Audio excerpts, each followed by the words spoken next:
설교 본문을 말씀드리고 함께 읽어보는 시간을 가져보도록 하겠습니다. 2025년 3월의 첫째 주일 예배 설교 본문은 고린도후서 4장 1절부터 2절이 되겠습니다. 다 같이 고린도후서 4장 1절에서 2절을 함께 읽어보도록 하겠습니다.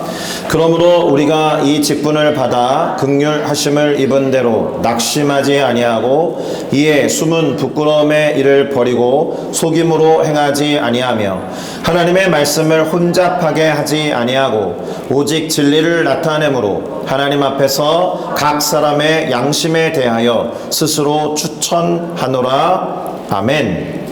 자, 저는 방금 함께 읽어본 고린도후서 4장 1절에서 2절을 가지고 무엇에 주목하는 신앙인가, 이와 같은 제목으로 잠시 말씀을 나누고 함께 기도하는 시간을 가져보고자 합니다. 자, 오늘은 이런 이야기로 시작을 해볼까 합니다.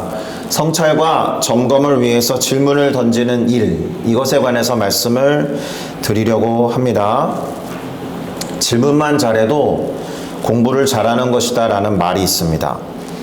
자신의 삶에 대해서 그리고 반성하고 성찰하면서 점검하는 질문을 해보는 것은 대단히 중요한 것이 될 겁니다.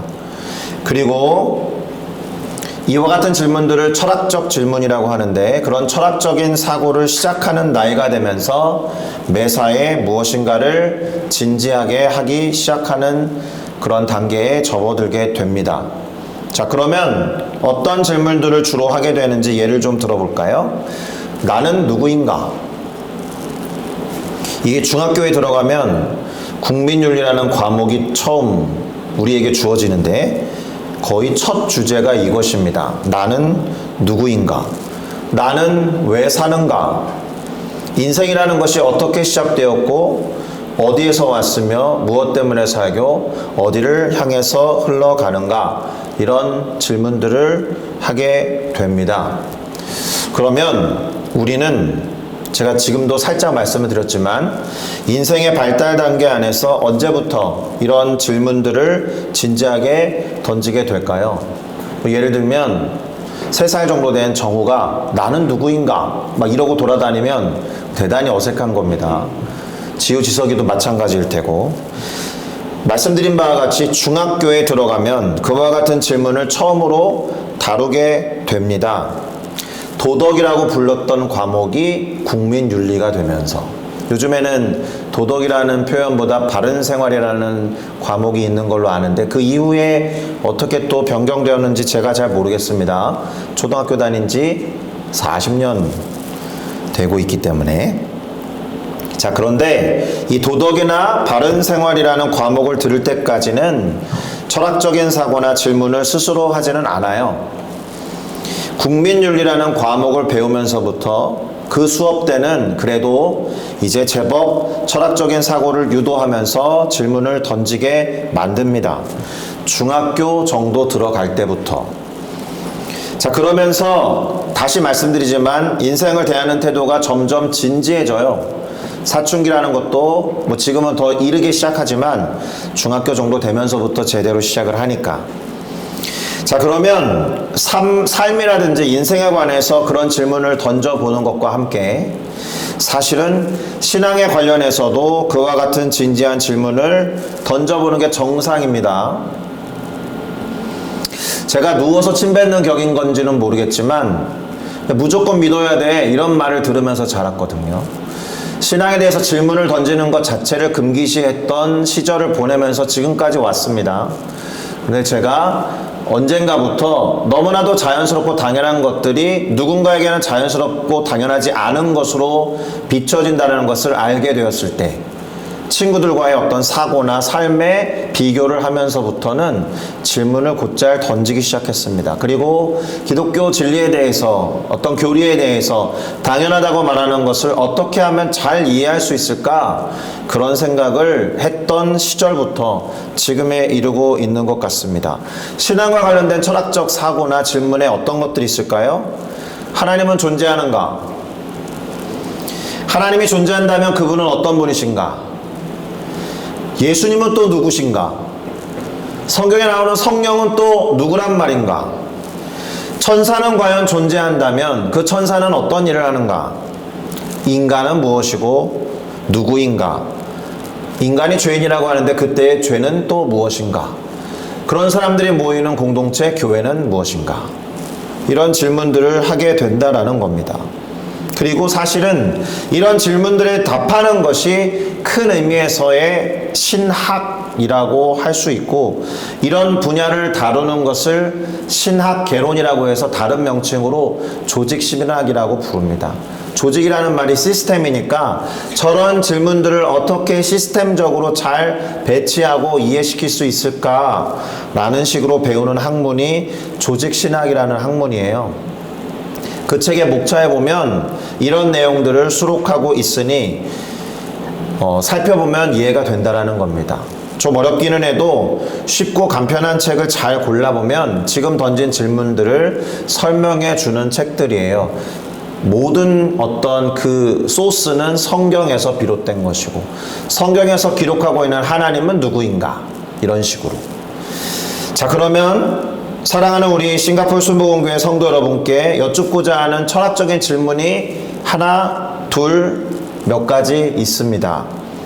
나는 왜 신앙을 하는가? 그리고 나는 왜 하나님을 믿고 있는가?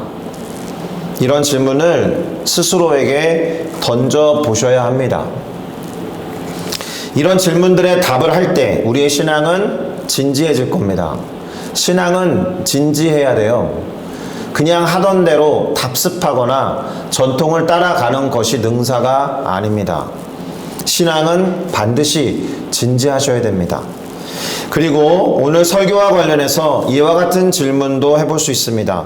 평소에 제가 많이 던졌던 질문이기도 합니다. 나는 신앙을 하면서 무엇을 바라보는가? 어리석은 질문이죠. 왜요? 신앙이라는 말 자체가 믿으면서 바라본다라는 뜻인데, 하나님을 믿고 하나님을 바라보는 사람에게 이와 같은 질문을 하는 것은 어리석은 질문처럼 보입니다. 그러니까 점검하는 질문이죠. 나는 신앙하면서 하나님을 제대로 바라보고 있는가? 이와 같은 질문과 같은 것입니다. 나는 무엇에 주목하고 있는가? 나의 관심은 어디에 있으며, 또는 이 신앙생활을 통해서 나는 무엇을 얻고자 하는가? 이런 질문에 답하는 것은 점검, 반성, 성찰의 의미에서 대단히 중요합니다. 특별히 3월 2일 새로운 한 달을 맞이했으니 지난달을 마무리하고 점검하는 차원에서도 필요한 것이고, 이번 한 달, 이번 한 주간을 어떤 신앙생활로 살아갈 것인가 점검하고 확인하려면 수시로 던져봐야 하는 질문이 되겠습니다. 자, 오늘 우리가 읽어본 설교 본문 고린도후서 4장 1절에서 2절 살펴보기에 앞서서 그 앞장과 같이 연결해서 살펴봐야 되는데, 고린도후서 4장 1절에서 2절의 앞에 나오는 고린도후서 3장 13절에는 다음과 같은 구절이 나옵니다. 제가 읽어드리겠습니다. 우리는 모세가 이스라엘 자손들에게 장차 없어질 것의 결국, 그것에 주목하지 못하게 하고자 수건으로 자신의 얼굴을 가린 것을 아는데 우리는 그렇게 하지 아니할 거다. 어렵죠? 어렵습니다. 그래서 이 구절의 배경을 설명해 드려야 합니다. 우리가 잘 알고 있듯이 모세라는 이스라엘 백성의 지도자는 하나님의 부르심을 받아서 시내산이라는 산에 올라갑니다. 그리고 그 시내산에서 하나님을 만나 하나님으로부터 말씀을 듣고 이스라엘 백성들에게 그 말씀을 전하게 됩니다. 출애굽기 34장 29절에서 33절을 보니까 이렇게 되어 있습니다. 모세가 그 증거의 두 판, 뭐라고 말합니까? 십계명의 두 돌판을 말합니다. 그 두 돌판을 손에 들고 시내산에서 내려오니, 그 시내산에서 내려올 때에 모세는 자기 자신이 여호와와 말하는 동안에 얼굴 피부에 광채가 나는 것을 깨닫지 못했다. 하나님의 영광스러운 빛이 이 얼굴에 투영돼 가지고 모세의 얼굴이 빛같이 빛났던 거예요. 근데 그 사람은 몰랐어요. 자기 스스로는. 오늘날 같이 어디에 비치는 거울이 있는 것도 아니었기 때문에. 그럼 어떻게 알았을까요? 아론과 온 이스라엘 사람들이 모세를 볼 때에 얼굴 피부에 광채가 나는 것을 보고 가까이 하기를 두려워했기 때문에. 이상하거든요. 우리가 알고 있었던 평상시 모세의 얼굴과 다르니까 겁도 나기도 하고 두렵기도 해서 다가서지 못했다라는 겁니다. 우리는 자기 자신과 다른 어떤 사람들에게 주목하는 경향이 짙어요. 그렇죠? 그래서 모세가 그를 부르고 백성들을 부를 때에야 그들이 다가왔다. 아론을 부른 다음에. 그리고 하나님으로부터 들었던 이야기를 다 한 뒤에 비로소 수건으로 자기 자신의 얼굴을 가렸다라는 겁니다. 자, 이러한 내용에 대해서 방금 전에 읽었었던 고린도 후서를 기록한 사도 바울이 고린도 후서 3장 14절에서 16절을 통해 이렇게 말합니다. 그러나 그들이 마음이 완고하여 오늘까지도 구약 성경을 읽을 때에 그 수건이 벗겨지지 아니하고 있으니 그 수건은 그리스도 안에서 없어질 것이라. 오늘까지 모세의 글을 읽을 때에 수건이 그 마음을 덮었도다. 그러나 언제든지 주께로 돌아가게 되면 그 수건은 벗겨질 것이다. 여전히 어렵죠? 그들, 곧 이스라엘 백성들과 그 자손들인데요. 그들의 마음이 완고했다라는 것을 수건에 덮여진 마음으로 비유한 겁니다. 오늘날까지도 마음이 완고해서 구약 성경을 읽을 때 수건을 벗겨진 채로 읽지 못하고 있구나. 제대로 알고 이해하지 못한다라는 뜻입니다. 그러나 그 수건은 그리스도 안에서 없어질 것이다. 오늘까지 모세의 글을 읽을 때에 그 수건이 마음을 덮고 있었다. 그러나 언제든지 주께로 돌아가게 되면 그 수건은 벗겨질 것이고 제대로 봐야 할 것을 깨닫게 될 것이다. 이런 뜻입니다. 모세만 하나님을 봤기 때문에 영광처럼 빛나는 얼굴을 가졌지만 우리도 하나님 앞에 나아가서 하나님을 뵙게 되면 모세처럼 얼굴이 빛나게 될 것이다. 수건을 덮을 필요가 없다. 이런 뜻으로 이해하시면 될 겁니다. 그러니 제가 한 가지 더 여쭤보고 싶은 게 있겠죠. 우리로 하여금 완고하게 하고 마치 수건을 마음에 덮은 것처럼 하나님을 제대로 바라보지 못하게 하는 것에는 어떤 것들이 있는가? 제가 오늘 예배를 시작하면서 앞에 나와서 인사말을 할 때 예배라는 것은 하나님 한 분에게 집중하는 것인데 하나님 한 분에게 집중하지 못하게 하는 것들에는 무엇이 있습니까? 걱정과 근심과 스트레스가 있습니까? 집에 불을 끄고 왔나? 가스는 내리고 왔나? 하는 염려와 같은 것들입니까? 자, 그런 것들을 내려놓고 예배라는 것은 오로지 하나님 한 분에게 집중하는 것이니 집중합시다 라고 하고서 예배를 시작했지 않습니까? 다시 바꿔서 질문을 드려보면 나는 무엇을 신앙하고 있는가? 이런 질문이에요. 나는 지금 무엇에 주목하고 무엇에 관심을 기울이고 있는가?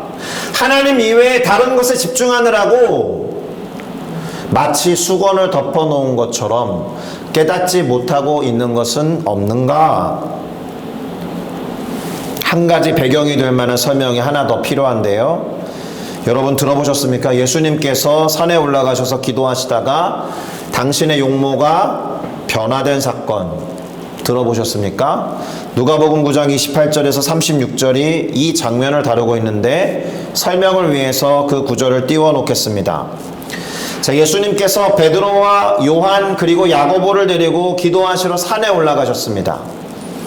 그리고 기도하실 때 예수님의 용모가 변화되었고 그분의 옷이 휘어져서 광채가 났다라는 거예요. 그리고 문득 두 사람이 예수와 함께 말하는 것이 눈에 들어왔는데 그 두 사람이 누군고 하고 봤더니 한 명은 모세요, 한 명은 엘리야였다라는 겁니다. 그들이 영광 중에 나타나서 장차 예수 그리스도께서 예루살렘에서 죽음을 맞이할 것에 대해서 말했다라는 거예요. 그러는 와중에 졸고 있었던 베드로 그리고 요한 야고보가 온전히 깨어났고 왜 깨어났을까요? 밝은 빛이 빛나고 보지 못했던 사람들이 나타났고 자세히 보니까 그토록 존경에 맞지 않는 모세와 엘리야니까 정신이 바짝 들었습니다. 그리고 그 모세와 엘리야가 예수님을 떠날 때에 베드로가 말합니다. 초막 셋을 지으면 어떨까요? 텐트를 3개 치십시다. 예수님. 하나는 예수님을 위해서 짓고 하나는 모세를 위해서 짓고 하나는 엘리야를 위해서 짓는 게 좋겠습니다. 이유는 이 황홀한 장면이 너무 좋았던 거예요. 그리고 자신들이 존경하는 이스라엘 사람들에게 모세와 엘리야 하면 최고의 지도자, 최고의 선지자거든요. 이분들이 떠나지 않게 하기 위해서 초막 셋을 짓겠습니다. 이렇게 말한 겁니다. 그런데 베드로가 스스로도 지금 자기가 무슨 말을 하는지 몰랐다라고 본문이 기록합니다. 그리고 나서 이러한 대화를 나누는 중에 구름이 밀려와요. 보통 성경에 구름이 의미하는 바는 하나님의 임재를 뜻할 때가 많은데 예수님과 제자들이 그 산 속에서 구름에 덮이게 됩니다. 무서웠겠죠. 근데 음성이 들려옵니다. 나의 아들 곧 택함을 받은 자니 그의 말을 들어라. 예수님에 대해서 하나님의 임재 속에 하나님이 하신 말씀입니다. 그리고 그 소리 이후에는 예수만 보였다라고 되어 있고요. 그러면 예수님이 뭐라고 말씀하셔야 하는데 신기하게도 아무런 말씀하지 않으셨습니다. 침묵의 연속이었습니다. 제자들도 잠잠하였고 그 본 것에 대해서 아무에게도 이르지 아니하였다라는 것이 예수님의 용모가 변화된 이 사건의 일입니다. 만약에 베드로와 요한과 야고보가 구름이 밀려오고 그 구름 속에서 하나님이 하신 음성을 듣지 못했다라면 이 세 사람은 다른 제자들에게 떠벌렸을 가능성이 많습니다. 내가 누구를 봤는 줄 알아? 모세를 봤어. 엘리야를 봤어. 모세와 엘리야가 예수님과 우리 선생님과 얘기하는 걸 봤어. 이렇게 떠벌렸을 수 있는데 구름 속에서 그 임재 속에서 말씀하시는 하나님의 음성을 듣고 이 사람들은 침묵하게 된 겁니다. 더 이상 초막 3개를 짓겠습니다. 세상은 간 곳 없고 오직 주만 보이고 여기가 좋사오니 내려가지 않겠습니다. 이런 말을 못했다라는 거예요. 자, 모세의 경우도 그렇고 예수님의 경우도 그렇고 산에서 용모가 변화되었다라는 공통점이 있습니다. 그러면 사람들이 어디에 주목하기가 쉬울 것 같습니까? 변화된 용모에, 빛나는 얼굴이나 옷에 주목하기 쉽죠. 물론 용모가 변화된 것 자체가 갖는 의미가 있기 때문에 거기에 주목하는 것도 일정 부분 필요할 수 있습니다. 그런데 이 장면에서 훨씬 더 중요한 게 뭐라는 거예요? 이스라엘 백성들도 그렇고 예수님을 따라서 산에 올랐던 베드로와 요한과 야고보도 그렇고 빛났던 모세의 얼굴이나 예수님의 용모가 변화되고 그것이 빛과 같이 광채가 나는 현상에 주목해야 했던 것이 아니라 이스라엘 백성들은 하나님께서 모세를 통해서 하신 말씀에 주목했어야 되는 것이고 베드로와 요한과 야고보는 구름 가운데 말씀하신 하나님의 음성 또는 잠결에 이거 들은 게 맞아 라고 생각했던 그대들의 스승이 예루살렘에서 죽게 될 것이다 라는 음성을 들었어야죠. 거기에 관심을 기울이지 못하고 용모가 변하고 하얗게 빛나는 광채 그런 것들에 집중하느라고 자기가 도대체 무슨 말을 하는지도 몰랐다라는 겁니다. 자, 그러니 이 두 가지 이야기에서 그리고 오늘 설교 본문으로 삼았던 사도 바울이 고린도 교회에 보낸 2번째 편지 중에서 우리가 알아야 할 것이 있습니다. 그것은 하나님의 말씀과 그 진리에 주목하지 않으면 제대로 전달하는 전달자나 메신저가 될 수 없다라는 겁니다. 잘못하면 하나님의 말씀을 혼잡하게 하는 자가 된다라는 거예요. 모세 시대도 그렇고 예수님 당시에도 구전, 사람의 말을 듣고 다른 사람에게 그대로 전하는 이 구전이라는 소통 방식은 마치 오늘날의 인터넷과 같아요.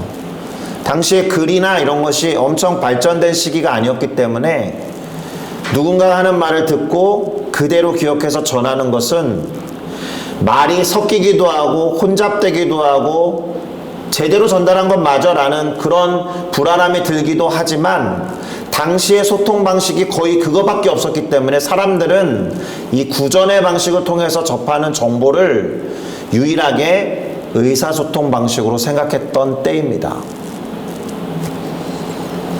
그런데 전해야 하는 말씀에 주목하지 않고 다른 것에 시선을 빼앗기게 되면 제대로 못 들었으니까 제대로 정보를 전달해주는 사람이 되지 못하고 중요한 정보였던 진리, 하나님의 말씀을 되려 혼잡하게 하는 그런 자가 될 수도 있다라는 거예요. 바로 이러한 점을 우리는 유념해야 할 줄로 믿습니다. 실제로 우리가 읽어본 설교 본문에는 하나님의 말씀을 혼잡하게 한다라는 표현이 나옵니다. 오늘 설교 본문을 한 번 더 읽어드리겠습니다. 고린도후서 4장 1절과 2절인데요. 이렇게 적혀 있었죠. 그러므로 우리가 이 직분을 받아 긍휼하심을 입은 대로 낙심하지 아니하고 이에 숨은 부끄러움의 일을 버리고 속임으로 행하지 아니하며, 같이 읽을까요? 시작. 하나님의 말씀을 혼잡하게 하지 아니하고 오직 진리를 나타내므로 하나님 앞에서 각 사람의 양심에 대하여 스스로 추천하노라. 아멘.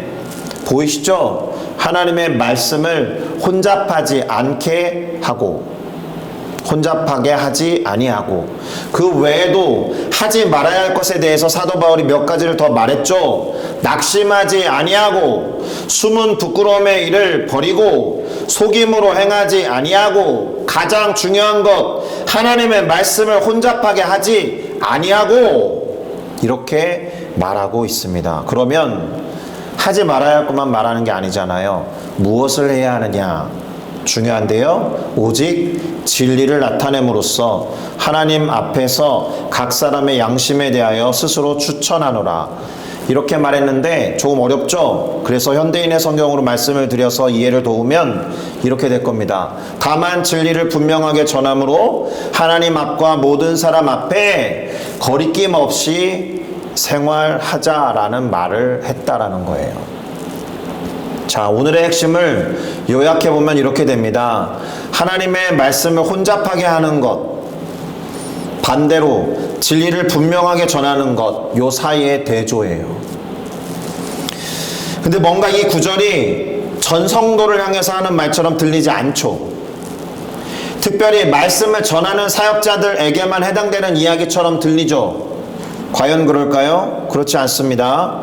말씀을 전하는 자들에게만 해당되느냐? 그렇지 않고 오늘 본문 1절이 말하는, 그러므로 우리가 이 직분을 받아, 이 구절로 시작되었는데 이때의 직분으로 번역된 단어가 디아코니아라는 단어입니다. 섬기는, 이런 뜻이에요.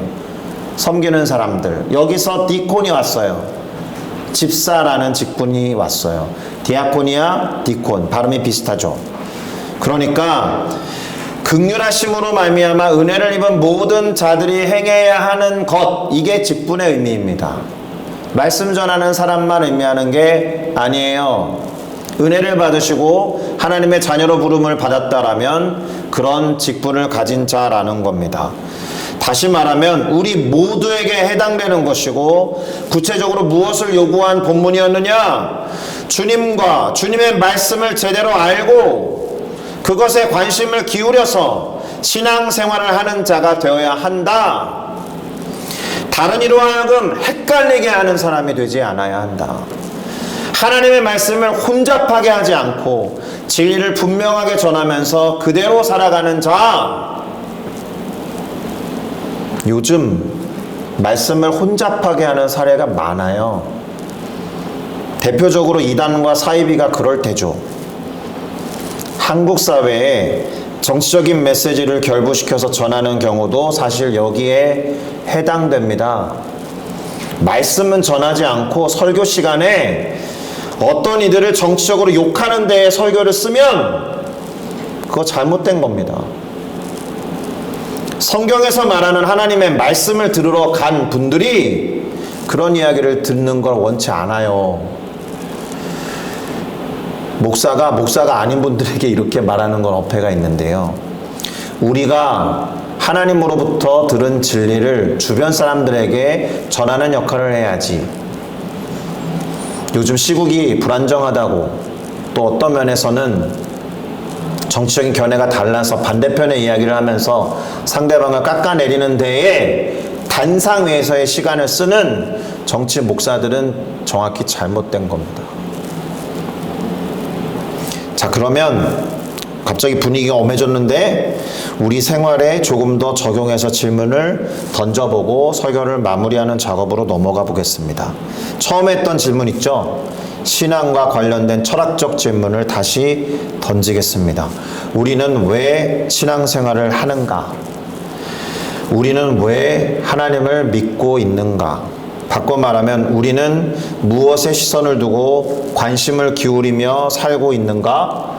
신앙생활을 통해서 무엇을 얻고자 하는가? 이 질문을 던졌죠. 하나님을 얻고 말씀을 얻고 하나님 자체에 관심을 기울이는 게 아니라 성공, 복, 풍요, 번영, 뭔가 신기한 것 같은 능력, 와, 얼굴이 변했어, 이런 것들에 주목하고 관심을 기울이면서 산다면 본질에서 벗어난 겁니다. 죄송하지만.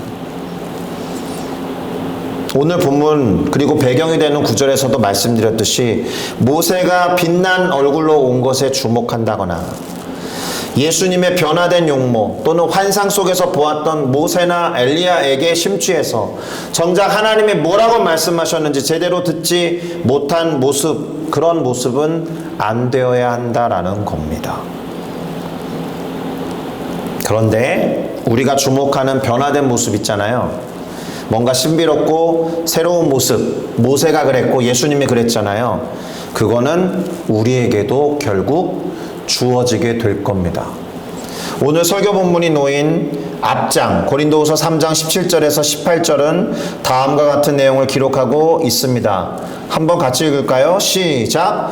주는 영이시니 주의 영이 계신 곳에는 자유가 있느니라. 우리가 다 수건을 벗은 얼굴로 거울을 보는 것 같이 주의 영광을 보매 그와 같은 형상으로 변화하여 영광에서 영광에 이르니 곧 주의 영으로 말미암음이니라. 주는 영이시기 때문에 주의 영이 계신 곳에 자유해야 돼요. 수건을 덮은 것처럼 제약이 있거나 막히면 안 돼요. 우리가 다 수건을 벗어 제낀 얼굴로 거울을 보는 것 같이 주님을 자유롭게 보게 되면 우리의 형상도 변화돼요. 예수님처럼. 그렇게 된다라는 겁니다. 이때 변화하여라고 번역한 단어에 주목하셔야 되는데 영어로는 transform인데 원어로는 메타몰포입니다. 이 단어가 어디에 쓰였을까요? 예수님이 변화된 용모를 갖고 나타난 그 장면에 이 단어가 그대로 쓰였다라는 거예요. 다시 한번 읽어드릴까요? 예수께서 베드로와 요한과 야고보를 데리고 기도하시러 산에 올라가서 기도하실 때에 용모가 변화되고 요 때에 이 단어가 transform이고 메타몰포라는 단어로 그대로 쓰였다는 겁니다. 그런데 이 단어를 사용해서 방금 읽어본 바울이 뭐라고 했다고요? 주는 영이시니 주의 영이 계신 곳에는 자유가 있다. 우리가 다 수건을 벗은 얼굴로 거울을 보는 것 같이 주의 영광을 보면 그와 같은 형상으로 변화될 것이다. 이렇게 말하고 있다. 다시 말하면 우리도 그리스도 예수처럼 변형될 것이다. 주의 영에 의해서 주의 영광을 보고 그 영광을 비추게 될 것이다. 할렐루야. 이렇게 말한 것과 같아요. 그러면 우리 모두가 예수님처럼 변형되어 앞으로 변형되는 사람이 될 것이고 그런 사람이 많아질 건데 많아질 거예요. 그러면 변형되는 것 자체에 관심을 기울일 필요가 있어요, 없어요? 없어요. 오히려 우리를 변형되게 하신 하나님께 집중하셔야 하는 겁니다. 이런 그림 한번 보시겠습니까? 누가 눈에 띕니까? 분홍색 한복을 입은 북한 여성이 선명하게 눈에 띕니다. 사진을 어떻게 가져오다가 북한 이미지가 돼가지고 죄송한데 어쨌든 튀죠, 이 여성이. 그러나 우리가 만약에 모두가 변형된 군인이라면 다른 회중들이 군인들에게 시선을 두지 않겠죠. 여전히 저 분홍색 한복 입은 여성에게만 시선이 가잖아요. 그런데 이게 변화되기 전의 모습이 아니라 변화된 뒤의 모습이라면, 우리 모두가 군복 입은 사람처럼 변화됐다면 주목할 이유가 없잖아요. 맞습니까? 오히려 변화돼서 군복 입은 사람들처럼 도열한 이유가 뭐예요? 저 앞에서 말하는 리더의 명령이겠죠. 말씀이겠죠. 리더에게 집중하게 될 겁니다. 그러니 마지막으로 이런 질문을 던지면서 설교를 마무리하려고 합니다. 예수님과 같이 우리가 변형된다면, 그리고 그렇게 될 것을 안다면 변형 자체에 관심을 기울일 것인가, 아니면 변형된 예수님께서 하신 말씀이나 하나님의 말씀에 관심을 기울일 것인가, 이 질문에 답하셔야 합니다. 변형에 관심을 기울일 필요가 없다.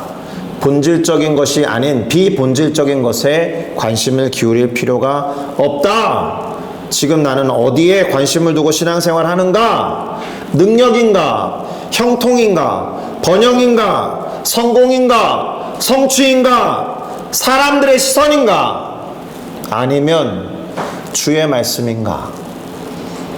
그 말씀대로 행하는 삶에 관심이 있는가?